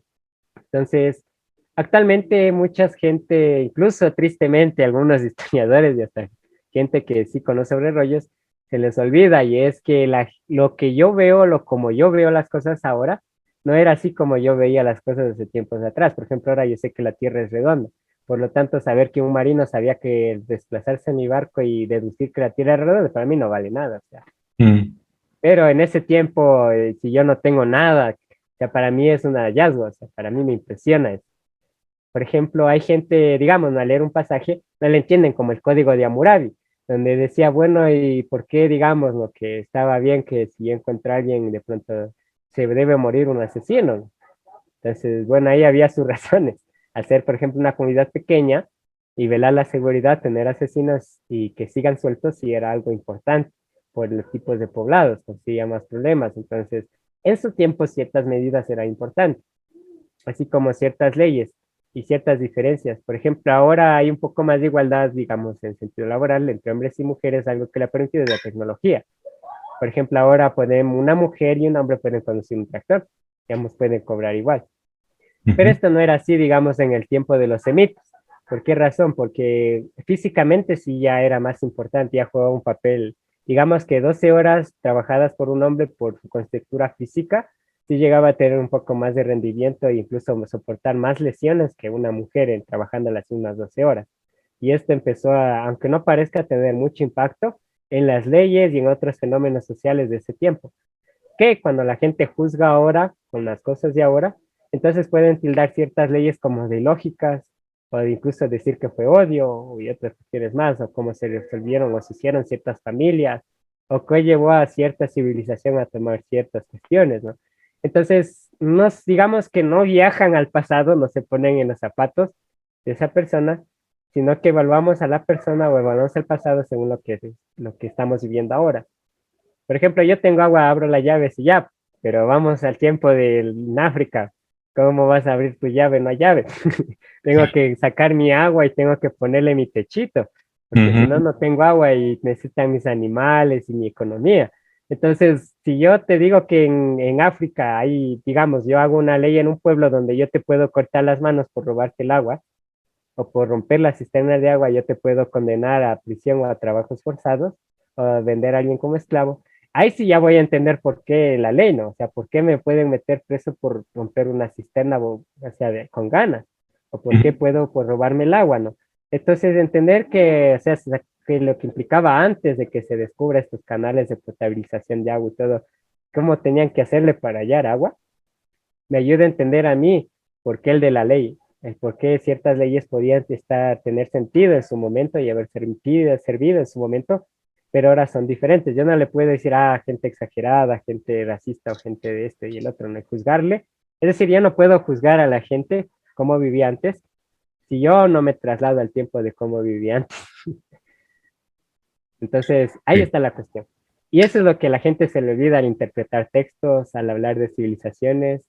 Incluso hay gente, como decía, ¿no? Que sí son historiadores, pero no lo hacen. He leído obras de gente que trata de ver el pasado y juzgarlo como lo harían al presente. Ujú. Entonces, no tiene mucho sentido. Por ejemplo, yo no puedo juzgar a alguien que, digamos, antes no llevaban a los niños a la guerra. No había ese fenómeno, era muy raro. Si alguien llevaba un niño a la guerra, esa persona era despreciable. De hecho, decía que incluso el mismo ejército se desmoralizaba si alguien llevaba un niño, por dos razones. Una, porque ellos tenían en su tiempo una moral sobre la niñez muy elevada en algunas civilizaciones y sobre la mujer también, ¿no? Entonces los protegía. Pero actualmente ya tenemos armas que ya no requieren lucha cuerpo a cuerpo. ¿Qué ha sucedido? Ahora hay niños combatiendo. ¿Cómo explicamos ese fenómeno? O sea, ahí sí hablamos de que ya hay factores diferentes. Ahora, si yo no puedo juzgar al niño combatiente de ahora en las circunstancias de quien vivió en 1500 antes de Cristo, o en 1000 después de Cristo, ¿no? En era común, mejor dicho, para ser más actualizados, ¿no? O 1200 era común, yo no le puedo juzgar. ¿Por qué? Porque no había K-43 que pueda operar un niño. Entonces, las cosas varían, el tiempo varía, y lo que a mí me fascina es entender cómo pensó alguien en su tiempo. ¿Qué lo llevó a tomar ciertas decisiones? ¿Qué me llevó a mí a sacrificar a alguien en una guerra? ¿Por qué? Hacer algo que ahora, por ejemplo, es inhumano, como hacían los espartanos de sacrificar a sus hijos A los abismos. solos. Exacto. ¿Qué es lo que me llevó a hacer eso? Mm. Eso es lo que a mí me llama la atención más que o sea, después de la razón del porqué del presente, ¿no? Sí. Entonces, eso es lo que es mi visión así, ¿no? Igualmente no lo prejuzgo al presente, por ejemplo, aunque tienen sus ideologías como tuvieron en el pasado, yo soy neutral, ¿no? Y ese es el punto que quedó pendiente de explicar. Soy neutral, ¿no? ¿En qué sentido? Yo no apoyo un partido político en especial, ni naciones, ni nada. Y a la vez, es cierto, hay un principio, dice, nadie puede ser neutral políticamente, ni nadie puede ser absolutamente neutral, y es verdad. En mi caso, por mis creencias religiosas personales, por ejemplo, yo creo, o mi creencia es que simplemente solo un ser superior podría acabar con los problemas de la humanidad, y entonces, como yo tengo, por decirlo, mis creencias, yo apoyo ese gobierno, que en este caso no es humano, entonces, ahí está mi apoyo. No soy neutral políticamente en todo, ¿no? Sí tengo mi sentido político allá, pero como yo, digamos, ¿no? Si tú eres de Perú, ¿no? Tú, por ejemplo, no podrías ir a mi país y opinar o ir a votar o ir a pelear en el ejército o ir a tomar derechos civiles ecuatorianos porque eres un extranjero. Ujú. Digamos que solo viniste de vacaciones, ¿no? Imagínate venir de vacaciones, irme de vacaciones a México y meterme en una manifestación. Entonces, o sea, yo puedo hacerlo, sí, porque es mi, digamos, mi libertad de expresión y toda la cosa, ¿no? Pero no es tan ético ni razonable porque no es mi país, yo me voy a ir de ahí a Perú y las decisiones que hayan tomado no me van a afectar en cierto modo a mí, sino que les va a afectar a los mexicanos, en este caso, ¿no? Mm. Entonces, digamos que en ese sentido, lo que yo haga aquí, yo soy neutral en lo que tenga que ver con este mundo y sus políticas humanas, porque yo ya tengo mi partido, pues, en política, sino que no es de aquí. Entonces, ¿yo qué hago? Simplemente soy como un visitante, a mí mismo me veo como un simple viajero aquí soy de paso aquí por la vida, en este mundo, entonces soy como un turista, igual como que fuera reportero, como un pequeño historiador aquí. Eres Entonces, yo observo, ujú, un reportero de campo, ¿no? Como si... exacto, ¿sí? Entonces yo estoy viviendo una partecita de la larga historia de la humanidad. Estoy Mm. en este espacio temporal y estoy viviendo, ¿no? Entonces, ¿qué hago? A mí me fascina la historia por los fenómenos. Veo la historia como ver un cómic, como ver una historia, una película. Entonces yo puedo decir, por ejemplo, mira, el villano es este. ¿Por qué es el villano? Porque hizo esto, y dice este otro y el otro, ¿no? A mí no me interesa que decir yo es como digo esto del villano, entonces debo estar afuera del otro, no. sino que el otro también, yo puedo decir, mira, el otro también tiene esto, y tiene estos problemas, y tiene estas cosas buenas, el villano me parece bueno de esto, o sea, puedo sacar cosas positivas, negativas, y no solo a blanco y negro, sino a color de las razones y motivos que llevaron a estas situaciones de ambos lados, sin colarme por ninguno. Mm, Si me he explicado bien hasta aquí, o sea, es un punto para mí neutral, ¿no? Por eso le digo, mira, yo opino esto, digamos, de determinado sistema económico, pero es por lo que yo he visto. Ahora, yo no lo apoyo porque no lo resuelve diferentes cosas. Por ejemplo, el capitalismo, ¿no? Tiene sus pros, sus contras, uno de sus graves contras es el mercantilismo, que prácticamente es que no hay competencia limpia en la práctica, sino que se destruye a otras compañías. Y de ujú, hecho los países hacen guerra, o sea, la idea, digamos, que le venden al comunista de una utópica, pasa lo mismo con la gente del capitalismo. Al capitalismo también le venden la idea, por ejemplo, de que el que es pobre porque quiere, pero estadísticamente es otra cosa. es otra cosa. Igualmente, claro, si tú tienes tu empresa, no, pues que si yo tengo mi empresa y tengo buen producto, voy a llegar a ser como Coca-Cola, ¿no? De hecho, si tú vendes colas y tienes cierto ingreso, Coca-Cola, si no le compras, Coca-Cola te ve la forma de hundir. Mm, Y si no lo logra normalmente en el mercado, como sí se ha probado, por ejemplo, en la historia, es a través de cosas sucias metidas de política. Entonces, o sea, creer que el mundo voy a triunfar económicamente con mi empresa porque tengo un buen producto es como vivir en un mundo de pony de colores, ujú, históricamente hablando, porque ha habido mucha gente buena, o sea, sí. que no ha logrado su objetivo y es porque el mundo no porque tú tengas una buena idea vas a triunfar. Al contrario, hay gente que tuvo ideas estúpidas y llegaron a tener gran poder, o sea, el mundo no es así. Y es por ello que yo, o sea, me puede decir mi afición, lo que a mí me encanta hacer es meterme de lleno a ese tipo de fenómenos y entender tanto lo positivo como lo negativo, no como partidario, sino como observador Mm. externo. Entonces, y registrar esas cosas. Para mí me encanta en ese sentido la historia, es como que veo una novela, pero ha sido una película bien interesante. Entonces yo me meto ahí de lleno en todas esas situaciones. Me has hecho recordar una canción de Fito Páez, ¿no? Me gusta estar al lado del camino, mirando, fumando el humo mientras todo pasa. Este, Entonces es chévere. sí, es chévere la Ya, canción, es sí. buenísima. No sé si fumes, pero la No, no. metáfora va por ahí, ¿no? Claro, claro, la metáfora sí, sí se entiende. Este, Entonces, ¿mm? me has hecho recordar también una frase que me dijo una amiga. Ella recuerda más o menos que lo dijo Thomas Kuhn.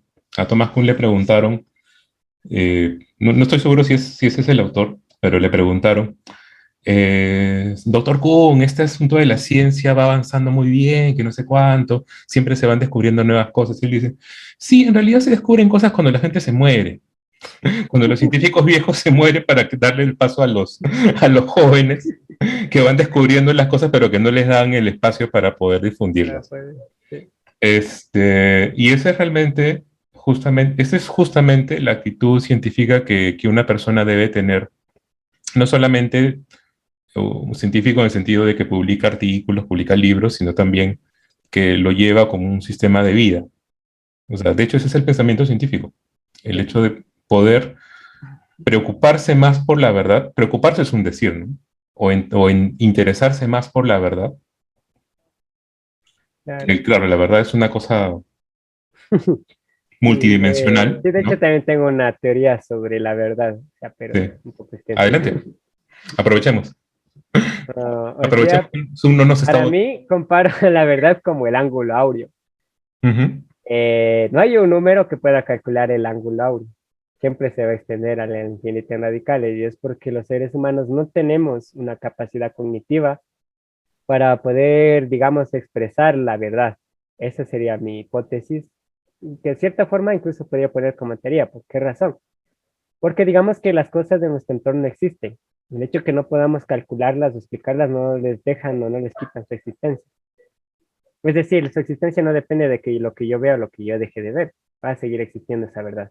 Lo ujú, que sucede es, soy yo el que necesita ahondar en ese viaje en la verdad y la verdad es infinita. La verdad es un viaje que no dejamos de descubrir. Entonces, es por eso que una verdad absoluta existe la verdad absoluta. Lo que no existe es la conciencia absoluta. Y eso es lo que hace emocionante el viaje en la vida, que nunca podamos descubrir la verdad por completo. pero sí podremos descubrir una parte. Y cuando nosotros, bueno, desde mi percepción, cuando nosotros vivimos de acuerdo a la verdad, nos va bien en la vida, nos va mejor en todo sentido, incluso en aquello a lo que decimos que es subjetivo. ¿Por qué? Ahí viene mi segundo postulado, y es que los pensamientos subjetivos son una forma de navegar por nuestra realidad objetiva. Pero a medida que nuestros pensamientos subjetivos van tomando forma en su realidad objetiva, entonces como que nosotros estamos más en armonía con el todo, con toda la verdad que nos rodea. Entonces esto nos ayuda a nosotros. Por el contrario, cuando nosotros vamos o pensamos cosas erradas de la realidad objetiva, perdón, llega un punto donde tarde o temprano te va a golpear la verdad, te vas a dar duro contra la verdad, te va a dar así, ¿no? Por poner un caso muy, muy, muy sencillo, pongámonos que tu novio o tu novio no te engañe, pero tú crees que es mentira, que él es fiel. Va a llegar un punto donde te vas a estrellar con la verdad, porque así esa persona muere y nunca te lo diga, y tú sigas creyendo que siempre te fue fiel, en la realidad objetiva te fueron infiel. Mm. Eso no se puede quitar. No importa que tú te lo sepas o no lo sepas.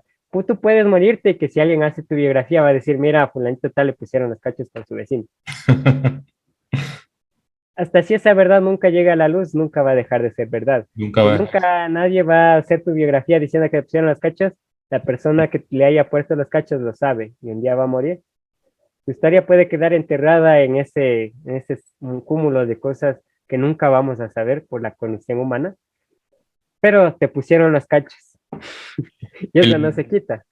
el puñetazo de Mario Vargas Llosa a García Márquez, ¿no? Ujú. Hay un convenio de mutuo silencio en ambos. García Márquez ya falleció, Vargas Llosa no lo va a decir probablemente. Él va a hablar de Cuba, va a hablar de política, va a hablar de capitalismo. Pero Menos, ahí está claro, ahí está una cuestión importante. Y es que hay verdades que son más importantes que otras porque mm, toman más fenómenos que otras. Por ejemplo, entre esas verdades que no sabemos, por ejemplo, ¿qué sucedió en ciertos acuerdos de Estados Unidos durante la Guerra Fría? Eso sí importa. ¿Por qué? Porque llegó a afectar muertes de gente inocente que nunca se va a saber la razón. Afectó naciones. Por ejemplo, el Congo, en 2014 se liberó una información de la CIA, donde se mostró incluso la participación de la ONU en un golpe de Estado para endeudar al Congo con Bélgica y Estados Unidos, que ya es información liberada por Barack Obama. Pero ya era porque la gente ya estaba detrás de eso y ya no había cómo taparlo. mm, Vamos a suponer que esa verdad nunca salió a la luz, lo que es relativo, es decir, yo puedo interpretarla como a mí se me venga la gana. Un político estadounidense o un rey del Congo o alguien de la República Democrática del Congo puede dar su versión de los hechos, pero eso no va a quitar que el Congo esté endeudado con Bélgica y Estados Unidos. No va a quitar que hayan asesinado a quien estaba en la línea real y que fue elegido por su pueblo para gobernar.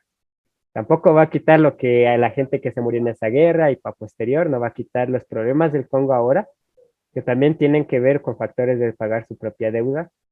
No va a afectar nada de eso. No importa si lo liberaron o no. Decía, vamos a hacernos la idea que alguien liberó esa información y nos mintió. O mm. vamos a decir que nosotros no llegamos a entender esa verdad por completo. Y de hecho aún hay cosas que no se llegaron a saber, pero ahí está la verdad. ¿Qué pasa si nosotros no vivimos según la verdad? Que vamos a seguir engañados y a veces de esos engaños se las cobran las facturas después. Por ejemplo, si nosotros digamos lo que la cura del cáncer, debe haber algún modo de curar el cáncer, pero estamos muriendo, la gente está muriendo porque esa verdad no se descubre. Actualmente me parece que hay un medicamento en prueba de ensayo, creo que es de Johnson y Johnson, no estoy seguro para no mentir, pero que ya está en prueba, o sea, ya se ha puesto a prueba y toda la situación. No sabemos si funciona bien, tendremos una parte de esa verdad que nos va a ayudar. No entenderemos bien cómo funciona el cáncer, pero nos va a ayudar. Pero sería la cosa diferente si esa lucecita de verdad va en aumento. De hecho, hay un texto, bueno, de la Biblia que me gusta respecto a esta mi propia teoría y que en base a la cual también tomé en cierta forma como una referencia para explorar. Y es que dice que la luz de la verdad es como algo que va en aumento, como el sol. Es decir, empieza una mañana todo oscuro y de repente empieza a ir brillando, ¿no? Progresivamente. Pero el caso es que cuando tú llevas a veces un foco, ¿no? Vas arrojando luz, pero el espacio es inmenso. Hay muchas cosas que no conocemos. Es demasiado poco lo que nosotros sabemos. Pero mientras nosotros tenemos luz, podemos andar por donde sabemos que hay luz, porque por ejemplo, si en una calle, digamos, está a oscuras, algún rato te caes, pero si tú tienes luz y sabiendo que ahí está la vereda, te vas de frente, entonces ya no es culpa de la luz. ¿De quién es la culpa? De mi pensamiento subjetivo que dije, ahí no hay vereda, boom. Entonces, para mí la verdad funciona así. Incluso hablando en la ética, en la moral, en lo judicial, en derecho, en psicología incluso, siempre habrá espacios donde nosotros como que es difícil darle luz en ese sentido, pero la realidad objetiva nos da, por decirlo, parámetros para saber por dónde caminar. Y es así como yo suelo, por decirlo, llevar mi vida, ¿no? Entonces, si yo veo algo en la realidad objetiva que me lleva a un lugar y es razonable, es lógico, entonces yo voy por ahí. No me importa si fulano de tal, si las publicaciones de Facebook dicen que no, que tú no, que este no vale, o esto no es así, o esto es asado, esto es así. No, mira, si esto dice la realidad de mi mundo, de la realidad objetiva, la realidad que se vive, no la que se cree, yo voy por ahí, no me importa que tú digas. O sea, yo te respeto porque debo respetarte, ¿no? A mí no me gustaría, por ejemplo, que siendo mis creencias alguien dijera, bueno, está prohibido que tú creas lo que tú crees. No me gusta y es odio, entonces toma, yo te voy a clausurar. No me gustaría que me hagan eso a mí, yo no le hago eso a otra persona. Entonces yo no les pues digo, mira, está bien que es tu idea. Yo digo que hay una vereda, así que mi decisión es ir recto, no voy a tirarme por una zanja. Si tú deseas hacerlo, bueno, pues es tu camino. Si estás en la zanja, pues ya, estás en la zanja. No puedes hacer nada. Si quieres te ayudo, si no quieres, pues también tú decías quedarte en la zanja. Entonces yo también puedo caerme, digamos, ya digo que hay dos formas de errores, ¿no? Una es por ignorancia, es decir, está oscuro y me caí, y otra es que ya tengo la luz, o sea, ya tengo la verdad, aunque no sea esa verdad que es absoluta, esa verdad que está ahí, pero el conocimiento es esa luz que te muestra esa parte de la verdad. Entonces yo ya veo la vereda y ya no me voy a tirar. O sea, yo elijo mejor ir por ahí. Solo que a veces sí hacemos tonteras, ¿no? Porque somos imperfectos, hacemos pendejadas. Entonces sí, para caernos con todo y conocimiento sí pasa, ¿no? Pero otra cosa es que yo crea algo contrario a lo que me muestra la realidad. Ese es, por así decirlo, mi compromiso, uno de mis principios de vida. Cuando veas que la luz te dice, mira, aquí es el camino, pues yo voy por ahí. Punto. Esto es aplicado a todo, en ciencias, aplicado a mi vida personal, a mis principios morales, a lo que yo creo, a cómo veo incluso ideologías, cómo veo la historia. Si yo veo que las cosas, sí, si alguien fue un asesino, pues para mí es un asesino y punto. Si este acto es asesinato, pues este acto muestra características de asesinato, pues es asesinato y ya. No me importa si un político me dice que es justificado, que esto es que el otro, es que esta persona no tiene estas características y no lo es, entonces mire, me vale cuerno, el punto es que si tiene características, pues es asesinato y punto. Entonces, esa es mi forma de decir, ¿no? Por eso es que yo sí le respeto incluso a gente de si, bueno, sí me he encontrado más que nada en Facebook, creo que predomina de esta gente, por ejemplo, con los terraplanistas que pueden tener todas las informaciones de frente, pero no las creen, pues ya, si creer que la Tierra es plana te hace feliz, sea feliz, pero no me insultes o no me digas nada y todo bien, no, pasamos, todo fresco. Entonces, eso por un lado. Y por último, algo que estoy intentando también replantearme y tratar de dejar un poco, es que sí me causa risa, por ejemplo, las falacias lógicas de las incongruencias, porque el sentido del humor viene de un quiebre de, digamos, de la lógica, del inesperado, desde la semiótica hablando, ¿no? Entonces, a mí sí me da risa, por ejemplo, cuando no importa el movimiento, no importa a veces las cosas, ¿no? Pero cuando, por ejemplo, se trata de falacias lógicas de cualquier tipo, organización, ideología, historia, entonces me causan risa y a veces las comparto. Sí, sí me río con ganas, güey. Entonces, eso es algo que trato de manejar un poco. Pero sí, se puede decir que es mal, ¿cómo se diría? Mala costumbre que tengo, entonces. Pero es un Pero poco el catarsis, por último. ya, entonces, la verdad risa, por ejemplo, yo hace poco leí en Pétano, que es una seminarista que dice que beber leche de vaca es sexista, porque las vacas son raptadas y son violadas y son puestas en cautiverio, y como tú bebes leche de vaca es sexista. Bueno, Y las yo, vacas tendrán que cuestionar muchas cosas para llegar a esa conclusión. y ya, pues, o sea, yo, ¿qué puedo hacer? Reírme hasta que se me acabe el aire. Es un ejemplo, ¿no? Porque cada quien, bueno, que hay gente que le crea peta, pues, bueno, créale a peta, pero yo voy a seguir tomando mi leche. Mientras Por me río cierto, de lo que sí, dice peta. seguimos tomando. Ya, entonces, esa es la cuestión. Y eso a veces me ha causado problemas a nivel social. ¿M? yo tengo un principio, yo me río del humor, a veces de algunas cosas de humor negro bien hecho, me río de otras cosas de ideologías, yo también acepto si se ríen de cosas graciosas encontradas de las mías propias. Yo mismo tengo memes de mis propias cosas, de creencias también, que a veces subo. Entonces, sí, mientras no se ha pasado de lanza, todo bien. Porque yo digo, no, objetivamente hablando, sí hay límites. O sea, sí hay mal chiste, por ejemplo. Si a ti te da risa que te den una foto de alguien decapitado, pues yo diría que ya tienes problemas psicológicos. No es lo mismo el humor negro, que es ser alguien que ya tiene problemas o trastornos de psicopatía, sociopatía Ujú. o eres sádico. Ni tampoco si seas fanático, ya es tu rollo, no muy tu rollo. O sea, una cosa es que tú encuentres una falacia o algo gracioso, una ironía, y otra es que aproveches para tirarle odio, tirarle, como, bueno, decimos, ¿no? Tirarle caca y con ganas. Entonces, no, o sea, cuando algo es tirado así, no le entro mucho, pero por ejemplo, cuando alguien sí tiene que ver con una realidad que la gente tapa, o la cultura tapa, o la propaganda tapa, entonces yo sí lo expongo, o sea, como humorista y toda la cosa, sí, lo pongo así. Entonces, al chile la gente, por ejemplo, en Facebook, a veces cuando estoy de humor, por ejemplo, como pasatiempo, le digo, mi pasatiempo es pelear con viejitos en Facebook. Y no tan viejitos, no, nuevos adolescentes que últimamente andan muy prendidos y Facebook les tiene vendidas sus ideologías nomás, pagadas por X persona, entonces. Yo le digo, bueno, entonces un día, por ejemplo, de una publicación y valido la calidad del grupo en forma de ledares, ya, yo te rebato un poquito con algo lógico y ahí empiezan sus cosas, ahí veo que te mandan, te bloquean, te amenazan o te dan comentarios. Hasta diría que sexistas de gente que irónicamente se supone que odian el sexismo. Ujú. O sea, ahí se dan las paradojas de la vida, son tolerantes siendo intolerantes, o sea, no les gusta que odien a la gente, pero te odian. O sea, no les gusta que sean superiores ellos, pero a ellos les gusta ser superiores a ti y cosas así. Entonces yo les he hecho así y a veces entre esas peleas encuentro a la gente que vale la pena, que por ejemplo me comparten su punto y ven cosas que tal vez yo no vi, y se la toman bien. Entonces, bienvenido, mira, mi muro es así. Yo comparto vainas de todo. Si te ofendes, pues si duras una semana sin ofenderte, bienvenido, tal vez podamos conversar. Será un gusto. Si no me soportas, no me añadas. Yo mismo les digo a la gente, mira, si yo no te gusta lo que yo publico, no me añadas. Ahórrate el disgusto a ti y ahórrame tiempo a mí. Entonces ahora lo hago así. Antes sí tenía un poco más de recelo de decirles a la gente, más que nada de adolescente.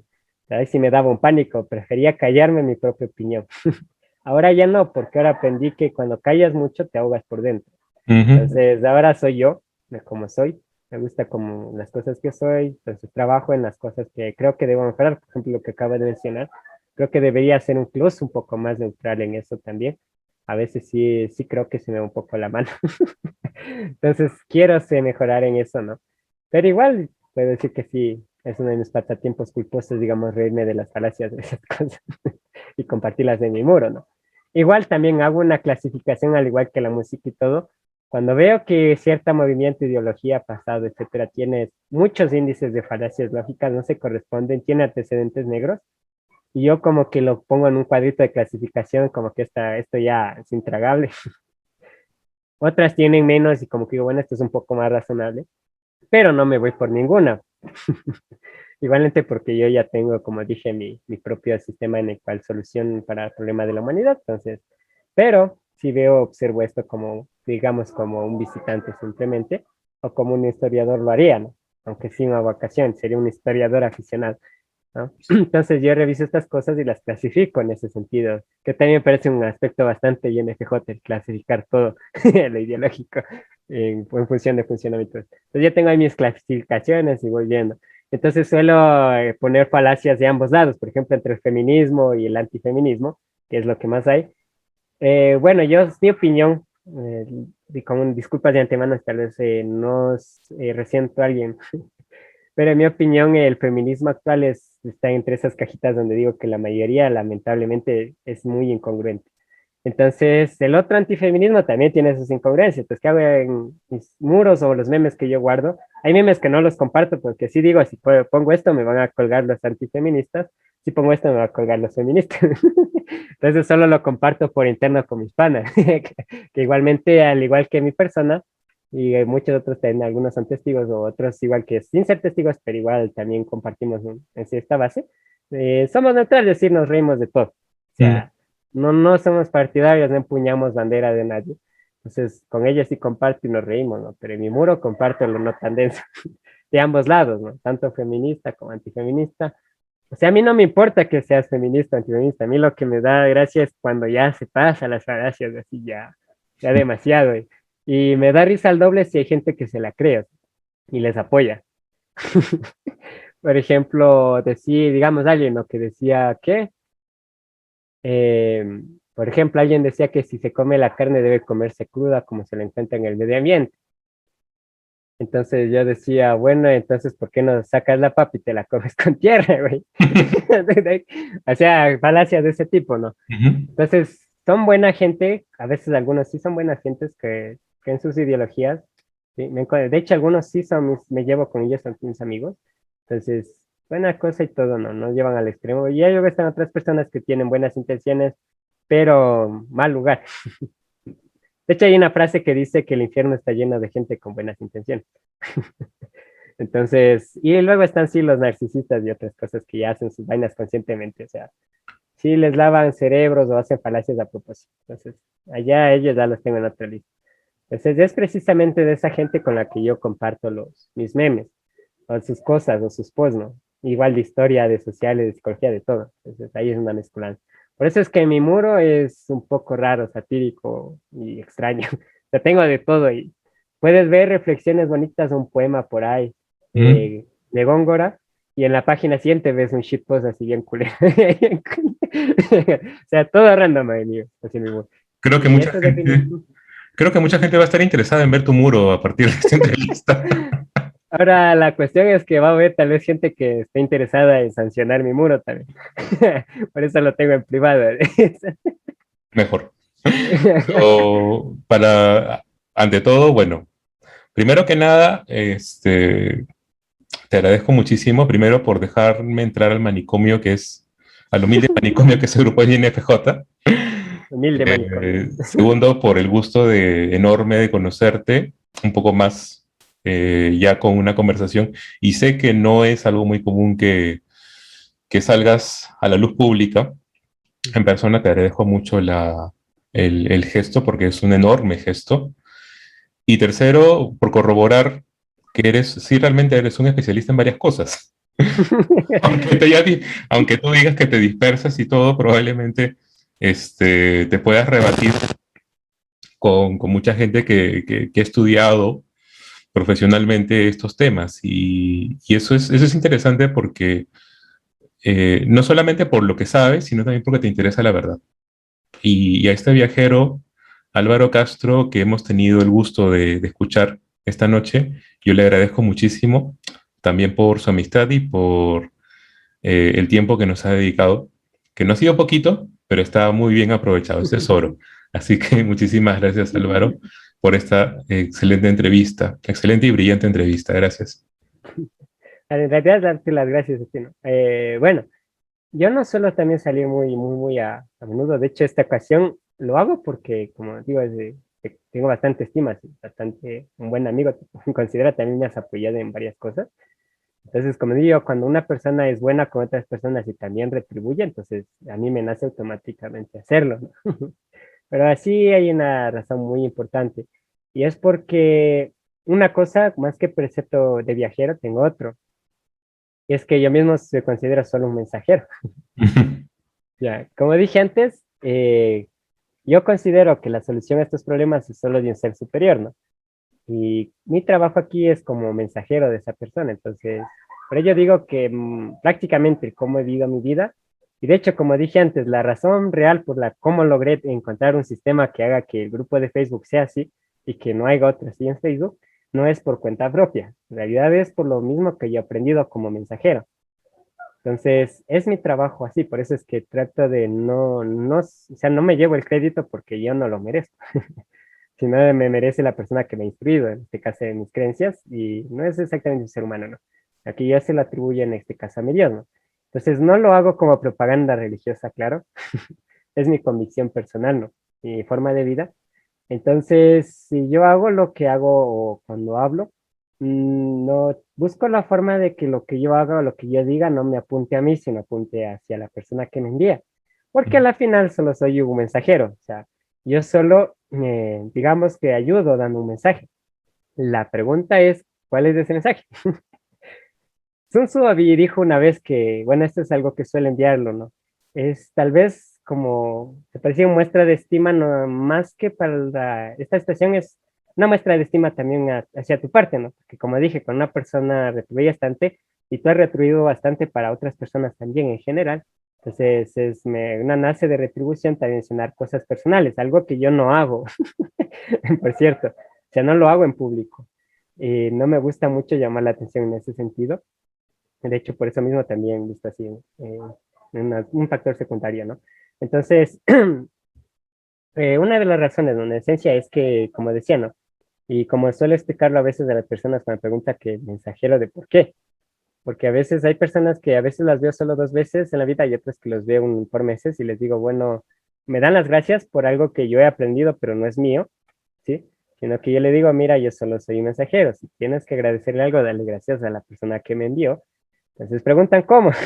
Ahora sí, Sun Tzu había dicho una vez que cuando una persona necesita ayuda o pide un mensaje, dice que ese mensaje que le envían es el amor. Entonces, ese es el mensaje que nos da. De hecho, mi filosofía de vida, y como le dice de donde parte mis principios, es esa, sobre el amor puro. El mensaje que debo dar, se da, mejor dicho, que dado por así, digamos así, ¿no? Dios desde el cielo, es amor. La fuerza que considero la más poderosa y la inicio para mí de la creación del todo, ¿no? Todo esto. Entonces, lo que yo hago es simplemente es darle eso a la gente, lo que yo ya he aprendido, lo que yo soy, es solo un reflejo del mensaje que le doy a las demás personas. Y la armonía que vence en el grupo, igualmente, no, no lo digo nuevamente, no, no lo digo por propaganda religiosa, lo digo porque así lo hice, lo digo porque así lo estructuré, así hablo objetivamente, es solo un reflejo de eso. Es decir, el de que se tenga tolerancia, el que haya un equilibrio, aún entre personas imperfectas, porque lo que hace increíble la fuerza o se puede decir, del amor puro, o senda, se puede decir, es que lo que lo hace perfecto al amor es que el amor puede seguir siendo perfecto con personas imperfectas. Dos personas que cometen errores pueden seguir en un vínculo toda su vida si trabajan en ese vínculo y si es que saben superar esos errores. Así ese vínculo es por siempre, no hay nada que lo rompa. Ese es un vínculo perfecto entre seres imperfectos. Lo único perfecto que tenemos los seres humanos en ese sentido puede ser eso, el amor. No un amor que viene propio, sino que curiosamente el amor siempre viene de otros lados también, no solo de uno. Y eso es lo que lo hace especial, que para mí, o sea, mi concepción, o dentro de lo que sería mi filosofía, que he sacado, he aprendido de mis creencias, ¿no? Como testigo de Jehová, es que el amor es el vínculo perfecto porque puede unir personas imperfectas y hacer que lo imperfecto camine. Es esa fuerza depuradora que lamentablemente no tiene el mundo. Y por eso es que donde está el amor puro, ese lugar brilla. Entonces, yo te di la respuesta que le doy a todo el mundo al inicio de esta entrevista. Si preguntas por qué fue bueno, porque yo lo hice atendiendo a normas y principios en función de la armonía, que no hay en otros lugares de Facebook y que yo aprendí según las creencias que he tenido y he desarrollado a lo largo de mi vida. La respuesta más completa, la que es la que te doy ahora. El grupo no tiene estos problemas muy comunes, lo ves como lo ves andando y no hay en Facebook, porque donde hay amor a puro, las cosas funcionan y las cosas brillan y es como encontrar una pequeña lucecita en medio de un chingo de oscuridad. Entonces, ahora, lo que hago, o mejor dicho, el grupo de Universidad FJ no es el amor puro en su máximo, de hecho es poco, se solucionan pocos principios y sí se ha podido tener, pues, sí, una difusión bastante interesante, pero si lo comparamos a cómo yo lo vivo con otros amigos míos igual o en mi vida personal y otras personas que también comparten mi misma creencia, es diferente. Ahí sí, en cambio, se ve ya lo que sería un brillo incluso mayor, ¿no? Entonces, si ese brillo se logra con un grupo de personas diversas que no tienen las mismas creencias, pero no se respetan, ¿no? Se apoyan y hasta cierto grado también reciben la influencia de estos principios indirectamente, hace funcionar, entonces, pues ya te imaginarás cómo es con un cúmulo de esto ya bien aplicado. Entonces, el secreto, ¿no? ¿Quieres que algo, bueno, esto sí ya sería un secreto, ya no, no incluido como, se puede decir, más allá de la filosofía, es esto, una sugerencia que podría darle a alguien como conclusión. ¿Quieres que algo funcione? Hazlo con amor. Y ahí es lo importante, el truco de por qué puede que lo que yo digo, de hecho ya lo he dicho a miles de personas que yo antes de morir, pero ¿cuál es la diferencia? Que el secreto no está en solo hacerlo con amor. Los seres humanos no nacemos sabiendo amar correctamente, y ahí está la clave. ¿Y por qué el amor puro es diferente a simplemente hazlo por amor? Si quieres que algo funcione, hazlo por amor, pero el amor se rige también por principios. Si respetas esos principios, las cosas van bien. Y ahí sí funciona. No es lo mismo la emoción o el afecto que el amor. Entonces, el amor, de hecho, es una virtud del amor que yo estoy hablando. Entonces, si tú aplicas esa virtud, funciona tu matrimonio, funciona tu empresa, funciona tus proyectos, funciona todo. De hecho, por eso decía que era la fuerza más interesante y curiosa que he encontrado en la vida y que sí me agrada bastante, ¿no? De hecho, en mi vida personal. Entonces, ¿por qué funciona Grupo Universo NFJ? Porque le eché los principios ahí, en resumen. Entonces, sería la verdad. Sí. Entonces, igualmente te doy las gracias a ti por el espacio, también por la invitación, ¿no? Entonces, es una forma, se puede decir, este es mi mensaje o un regalo como parte de mi mensaje hacia ti. Hacia mí y Entonces, hacia todas las personas que van a ver la exacto. entrevista. Entonces, si a mí me nace, como digo, cuando a mí me nace darle a alguien espontáneamente, es porque esa persona da espontáneamente también. Y ese es el regalo. Ujú. El hecho que, ¿cuál es el remitente? Nuevamente, ¿quieres darle gracias a alguien? No me las des a mí. Ahí arriba está la persona que se le da las gracias. Yo solo soy el mensajero, el recadero, ¿no? Yo muy poco haría por mi cuenta.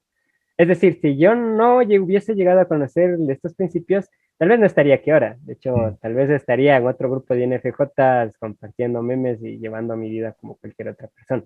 El grupo tal vez no existiría porque estos principios nunca serían aplicados. Por lo tanto, la armonía no existiría. Sería como cualquier otro grupo de incluso de NFJ que puede haber en la red, ¿no? Entonces, por ello es que si hay algo que puede decir que el mensaje que doy beneficia, pues me alegra por la persona. Si alguna vez desea saber un poco más, pues, bueno, ya sabe de dónde vino esta información, pues Ujú. igual puedo yo darle más cosas a la información, ¿no? O puede esa persona buscarla por su cuenta, decisión personal. El trabajo del mensajero es entregar el mensaje, la persona que recibe el mensaje y es asunto entre esa persona y el que envió. Y eso lo hace interesante y también agradable, ¿no? Entonces, muchas gracias por la invitación nuevamente, por todo esto. Es la primera, bueno, la segunda vez que doy datos personales en un punto público y me abro, ¿no? Usualmente no hago esto, soy bastante reservado en esos. Los amigos, mejor dicho, mis amigos más íntimos son los que conocen más detalles. Eso, entonces tal vez alguna cuestión o igual una pregunta, o quizás algo, una conclusión. También. Sí, bueno, yo creo que es interesante lo que has dicho, sobre todo porque ya no es un mensaje que viene solamente como una entrevista a Álvaro Castro, ¿no? Sino es el mensaje que ha sido encomendado a Álvaro Castro para dar al resto del mundo. Ujú. Eh, si viene de Dios, probablemente sí, porque todas las cosas que se logran, todas las cosas grandes vienen de Dios. Así que gracias a Él y muchísimas gracias por esta oportunidad que se ha logrado. Y fíjense a los espectadores sin que nos hayan botado del Zoom. Así, esa misma yo estaba, ¿a qué horas sale los 5 minutos? Sí, nada. Son 40 minutos que se transformaron en un par de horas. Así que Y también lamento extender mucho. ahora bueno, no, vale la pena totalmente, Álvaro. Mil gracias.